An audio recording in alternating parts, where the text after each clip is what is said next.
Think of a random man from Australia who believes he's the rightful heir to Britain's throne. Meet Simon Durante Day, the man who's making headlines with a stunning claim. He's the secret son of King Charles and Queen Camilla. For years he's pushed for answers, demanded justice, and even sought DNA evidence to prove his lineage. But could there be more to this story than meets the eye? Stay tuned as we delve into his extraordinary pursuit for royal recognition. Where it all began. Simon Durante Day was born in 1966 into mysterious and intriguing circumstances. A child born in England to the town of Portsmouth, Simon would soon be taken in by Karen and David Day, a known couple to have ties to the British royal household. As Simon grew older, strange things in his family's story cropped up, from whispers of his birth to more and more subtle hints that he came to believe his lineage might be different than he was being told. But of course, the most explosive revelation would come much later, when Simon reportedly said his adoptive grandmother let on to an explosive secret, that his biological parents were no other than then Prince Charles and Camilla Parker Bowles, now Queen Camilla. But why should an Australian man be convinced he was the secret son of the British monarch? According to him, Simon's suspicions grew as he researched his background, finding that many questions about his adoption papers and birth records remained open. That catapulted Simon into a quest for answers that launched him from private investigation to very public allegations. The timeline of Simon's birth coincides with the Charles and Camilla history, he maintains, hinting the two were an item during their tender years, despite strict protocols against such a match within royalty. Recognition has not come easily to Simon.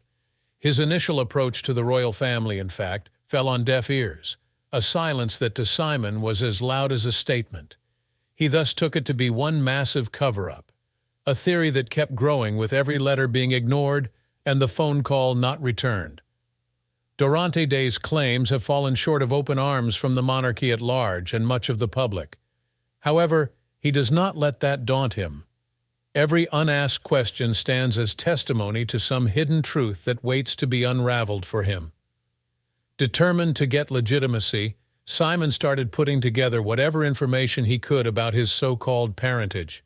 Since then, he has scoured historical records, traced timelines, and even pressed for a DNA test in court against King Charles. Why hasn't this test been granted, and what does it reveal? The British royal family is one based on tradition and decorum, yet the claims of requesting a paternity test by Simon strike at the heart of those carefully guarded values. If his claim holds even a semblance of truth, then it would be disrupting not only his life, but could shake the monarchy itself and make the world reconsider what it knows about the royals. Notwithstanding skepticism, Simon's supporters point to his resemblance to Charles and Camilla, besides his undeniable commitment to the claim. Stories like his, which move people at the four corners of the earth, are stories wherein some see his struggle as emblematic of a much larger issue, the length to which those in power may go to keep a given truth from surfacing. But is Simon really convinced that he deserves royal recognition? Or is his struggle saddled with something deeper, the need to find out who he really is and where he fits in? What separates Simon from the rest is persistence. Years of ridicule and official silence have been met time and time again by his steady presence in the media as he speaks to anyone who will listen to his story. While he gets nearer to the truth with each appearance, whatever that is, each time equally he has been accused of this being in it for the money. This accusation is disputed by Simon. He insists that his motive is justice, not money, and that the royal titles and recognition are secondary to closure. Is the tale of Simon Durante Day one to blow open some of the secreted chapters behind the scenes of the British monarchy? Or is it simply a fascinating story about a man seeking answers to an extraordinary personal enigma? Until today, Simon continues to push for a DNA test. The more he opens up on this, the more elusive the truth. His story has many audiences thinking, what if Simon is right, and all we know of Britain's royal lineage is just the tip of a much deeper, concealed reality? What the media doesn't want you to know. Charles and Camilla's romance isn't any royal romance. It's a saga that started well before the public eye truly noticed. While Charles and Camilla's official relationship timeline goes back to the early 1970s, whispers of a closer-than-friendship dynamic between the two go back even further. This isn't some kind of heir meets commoner story. Charles and Camilla were drawn to each other in a way that defied conventional expectations. They had met at a polo match back in 1970, the young Prince of Wales and the ebullient commoner, whose outgoing personality soon won his admiration. But theirs was never going to be a straightforward love. Charles was dispatched on duty, and by 1973, Camilla had married Andrew Parker Bowles. Despite Camilla's marriage, her affair with Charles was anything but over. When the two reunited in the mid-1980s, even though he was very much still married to Princess Diana, their romance became front and center. Fast forward to Simon Durante Day's claims. His timeline for adoption cuts interestingly into the time when Charles and Camilla were reportedly unbreakable. Indeed, he was born in 1966 and affirms that he was adopted at a tender age, which coincides with his claim that Charles and Camilla may well have had a child in secret. The elements of mystery deepen even further with the layering of secrets, familial dynamics, and a backdrop of royal protocol dictating whom a young prince could and could not marry. The British royal family had done much to keep Charles's relationship with Camilla very discreet by the time he married Diana in 1981. The marriage was far from a fairy tale, as eventually Diana blew the lid off of Charles and Camilla's continuing relationship. Simon's story fits into that tumultuous period. So is it possible the royal family could have orchestrated an adoption?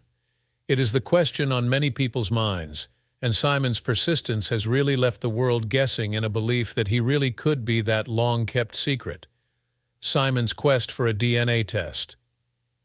Simon Durante Day has spent years chasing the one thing, a DNA test that would prove his claim once and for all. And each time he gets close, the silence from the family at the other end is unrelenting. That doesn't deter him, though. Simon's journey through courts and public pleas reflects his unending drive into truth.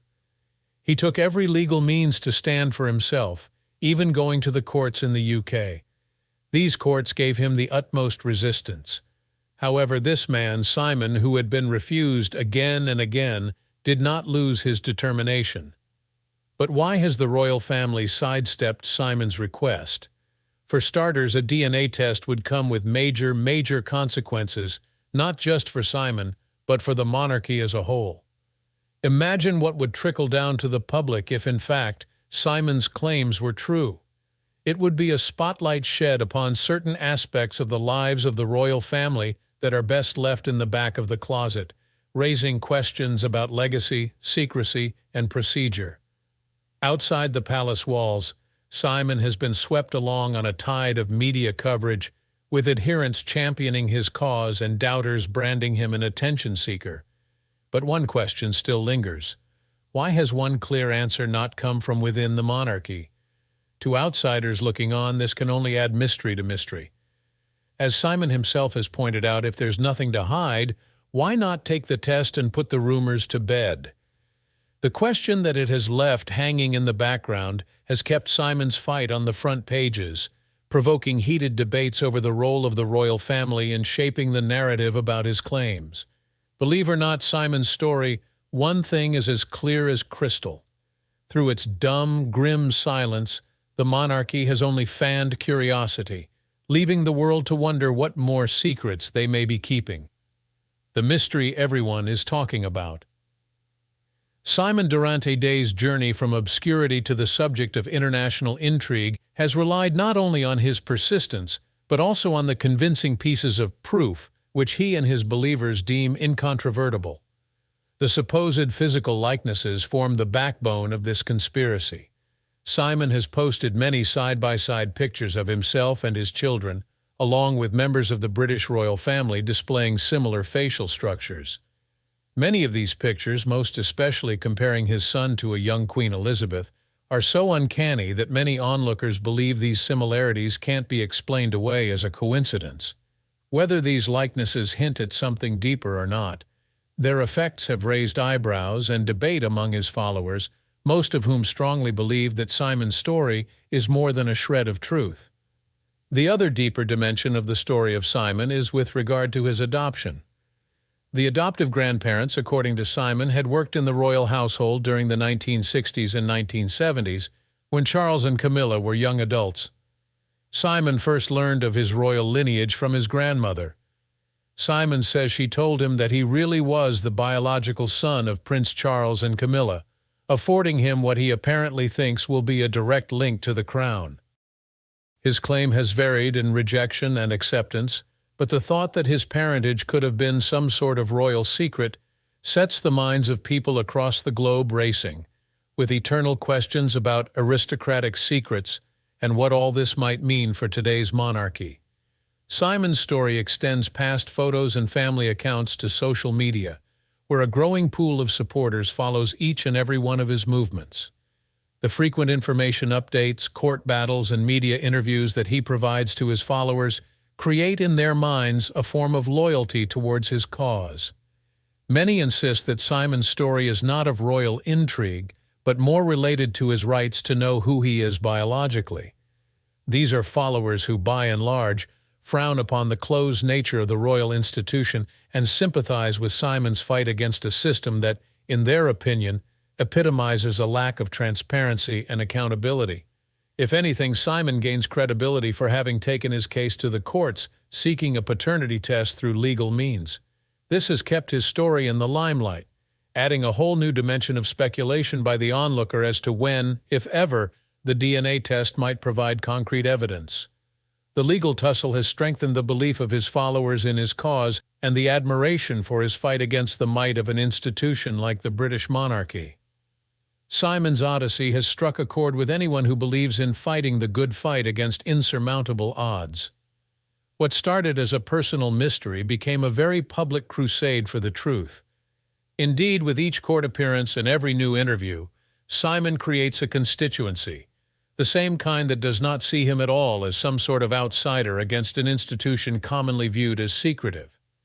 For his supporters, his battle has become symbolic of ordinary people's rights to stand up against historical institutions and demand answers.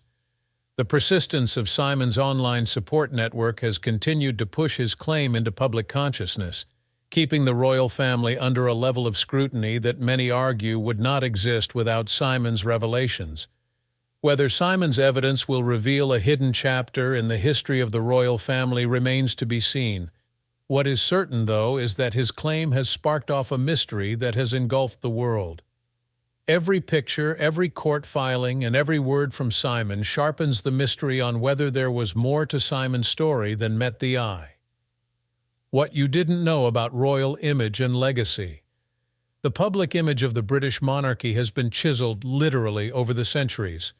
An unrecognized royal child would offer potentially the most disruptive thing to ever happen to that. This is just the bombshell that the declarations made by Simon Durante may deliver.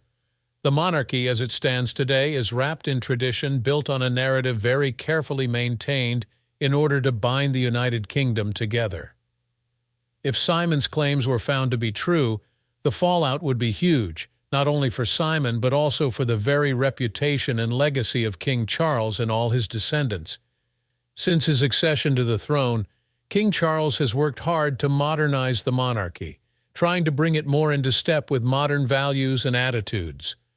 But an undeclared child from his youth with Camilla could be the thing that destroys the legacy he's trying to create, reigniting public questioning of the royal family's ability to act with transparency.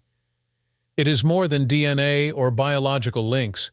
It is the exposing of hidden aspects that could change the face of Charles's role and the integrity of the monarchy itself. The possibility of a secret son flags the story that Charles and Camilla's relationship innocently started after their respective marriages, in a tale more frequently underlined by the royal family to sell a story of resilience and true love. Supporters of Simon say that the monarchy's reticence on his claims reflects a deeper problem, a lack of transparency that is going to make the British monarchy appear aloof and inaccessible.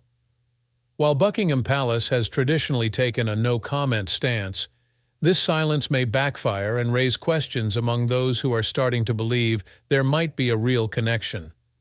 If Simon's claims were upheld, it might embolden the monarchy to be more open, which many modern-day supporters believe the institution needs to do to remain relevant and relatable in the 21st century. For many people, the monarchy embodies continuity and stability, particularly in periods of political and social upheaval. A turn so revolutionary as the recognition of an unknown royal would not merely rend the fabric of the current tale. It would invite a slew of other changes in the relationship the monarchy has with the public. This fascination, which the British public has shown toward the private lives of the royal family, can be seen throughout history, and the claims made by Simon add another dimension to this continuing trend. The impact on the monarchy would be in redefining its relationship with its subjects by fracturing its longtime claim of openness and honesty. Lastly, Simon's statements offer the royal family a possible watershed moment, a chance that may forever define its mark on history. The British monarchy is already at a crossroads, with swelling pressure for it to find its relevance in a fast-changing world. By not acceding to Simon's demand for a DNA test, the royal family would show itself to be insensitive and uncooperative in the basic act of searching for the truth.